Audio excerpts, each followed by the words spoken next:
because likely I'm not sitting in front of my TV or my radio with a pencil and a paper writing down things that are important to me. Probably I'm in the car driving or putting on my makeup in the bathroom or fixing breakfast and herding kids. So you already don't have my full attention, and now you've given me too much information.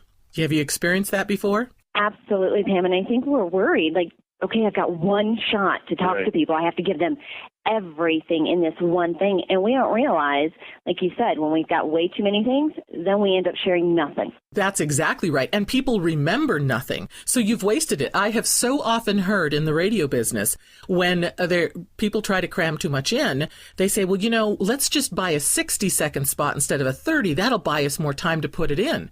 Yeah, well, it'll buy you more time for people to snooze or change the channel. How do we keep it so simple as to be profound? How, because we've got advertisers on the show.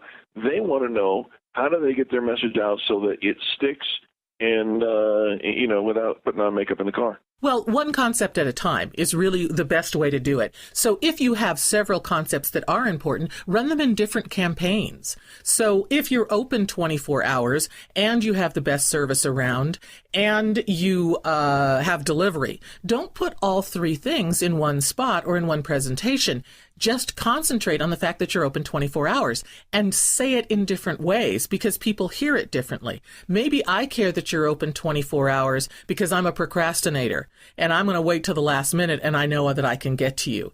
Maybe what I care about that you're open 24 hours is that sometimes at the last minute my boss pushes something on me and I need to be able to go do it at 9 at night. So instead, find different ways of telling me that one thing, but make whatever you're talking about only about that one thing. It's brilliant, Pam. I love that you're having our listeners keep it simple and narrow it down. We go in and sit in on presentations all the time. And I'm always surprised at how much information somebody wants to give in one fell swoop. And it becomes overwhelming. I'm not remembering it. You've filled my brain with way too many things. We are far better off. But how do we know what is that one thing? How do we prioritize, Pam? What is that one message that would really be beneficial today?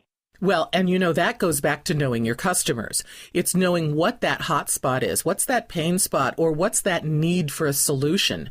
And you do that when you talk about customer service. What's the thing that they really care about the most? And it's often not the thing that you care about the most.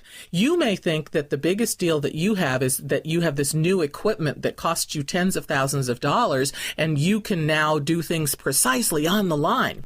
But what the customer may care about is the fact that you're open 24 hours.